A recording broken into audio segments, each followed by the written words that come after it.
ఒక్కసారి నేను అడుగుతా ఉన్నా సూటిగా 10 సంవత్సరాలుగా తెలంగాణ రాష్ట్రానికి మీరు చేసిన పని ఏందో చెప్పండి. బాత్రూమ్లు కట్టినామా, రేషన్ బియ్యం ఇచ్చినామా, ఈజీఎస్ కార్యక్రమాలు చెప్పినామా అని చెప్పుకునేది కాదు.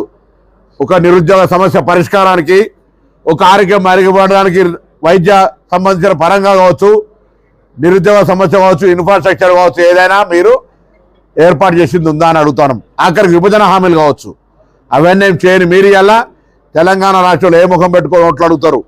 అంతేకాదు మీ ప్రధానమంత్రి మీ అమిత్ షా పార్లమెంటు సాక్షిగా తెలంగాణ ఏర్పాటును వ్యతిరేకించి తెలంగాణ అమరవీరులను అవమానపరుస్తూ తెలంగాణ ఏర్పాటు దొంగదారిన చేసుకొని పేరు తలుపులేసని చెప్పినటువంటి దానికి భారతీయ జనతా పార్టీ జవాబు చెప్పాలి, ఎన్నికలను డిమాండ్ చేస్తా ఉన్నాం.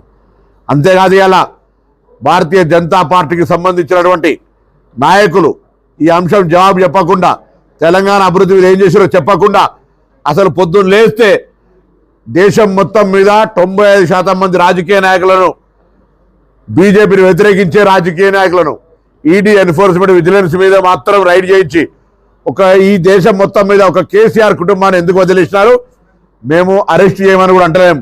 కానీ మీరే అనేక సందర్భాల్లో కేసీఆర్ అవినీతికి కేంద్రం, కాళేశ్వరం ఏటీఎం మొత్తం దొంగలు వీళ్ళని చెప్పినటువంటి మీరు, ఈ దేశంలో అత్యంత అవినీతిపరుడు ఎవరంటే కేసీఆర్ అన్న మీరు, ఎందుకు మీ ప్రభుత్వం కేంద్రంలో అధికారంలో ఉంటే చట్టపరమైన చర్యలు తీసుకోదు? మీరిద్దరు ఒకటే కాదా?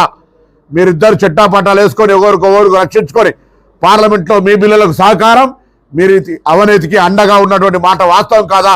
జవాబు చెప్పాలని తెలంగాణ రాష్ట్ర బీజేపీ కేసీఆర్ ప్రతిపాదిత అధ్యక్షుడు కిషన్ రెడ్డి జవాబు చెప్పాలని డిమాండ్ చేస్తాను.